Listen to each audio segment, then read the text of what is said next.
দেশের বিভিন্ন হাসপাতালে হামে আক্রান্ত রোগীর সংখ্যা বাড়ছে। গত ২৪ ঘন্টায় হামের লক্ষণ নিয়ে ৯ শিশুকে ময়মনসিংহ মেডিকেল কলেজ হাসপাতালে ভর্তি করা হয়েছে। এ সময় মারা গেছে এক শিশু। হাসপাতালটিতে চিকিৎসা নিচ্ছে ৭৯ জন শিশু।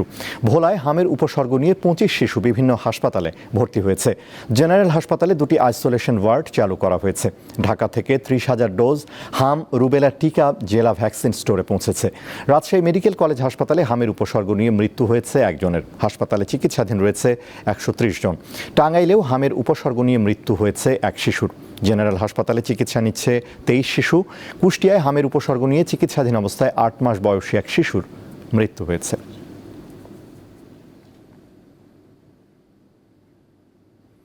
দর্শক, হাম আক্রান্তের আরও খবর জানবো বগুড়ার সহকর্মী ববিন রহমানের কাছ থেকে।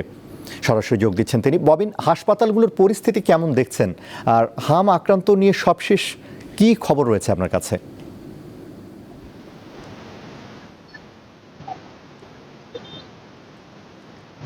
আনোয়ার, রাজশাহী বিভাগের মধ্যে বগুড়া জেলায় হামের প্রকোপ কম। এখন পর্যন্ত এই বগুড়ার শহীদ জিয়াউর রহমান মেডিকেল কলেজ হাসপাতালে ৫৯ জন শিশুর হামের নমুনা সংগ্রহ করা হয়েছে। যেই নমুনাগুলোর মধ্যে ৪৫ জন শিশুর নমুনা ঢাকায় পরীক্ষার জন্য পাঠানো হয়েছে। তার মধ্যে ২ জন শিশুর হাম পজিটিভ পাওয়া গিয়েছে এবং ২ জন শিশু সুস্থ হয়েছেন।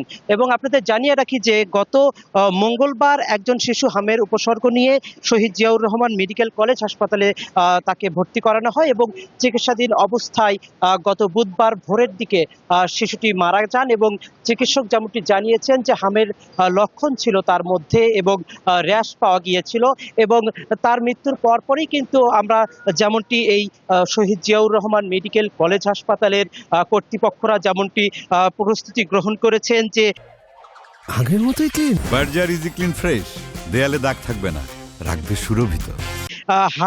হামের একটি আইসোলেশন ওয়ার্ড তারা আসলে এখানে চালু রেখেছেন, পৃথক একটি আইসোলেশন ওয়ার্ড, এবং সেই ওয়ার্ডেই কিন্তু তাদের চিকিৎসা দেওয়া হচ্ছে। বর্তমান এই শহীদ জিয়াউর রহমান মেডিকেল কলেজ হাসপাতালে সর্বমোট ১১ জন শিশু হাম আক্রান্ত এবং তাদের এখন পর্যন্ত চিকিৎসার চলছে এবং নিবিড় পরিচর্যায় কিন্তু তাদের চিকিৎসা চলছে। এবং এই হাসপাতালের যেমনটি আমরা কথা বলে যেমনটি জেনেছি, হাসপাতাল কর্তৃপক্ষ জানিয়েছেন যে এখানে শয্যা বৃদ্ধি করে ৫০-এ উন্নীত করা হয়েছে এবং এই হামের যে প্রকোপ, এই প্রকোপের এই পরিস্থিতি সামাল দিতে ইতোমধ্যেই কিন্তু বগুড়া সিভিল সার্জন থেকে আমরা যেমনটি জেনেছি যে ৫,০০০ টিকা কিন্তু প্রস্তুত রয়েছে এবং যা আগামী রোববার থেকে শিশুদের মধ্যে টিকাগুলো দেওয়া হবে।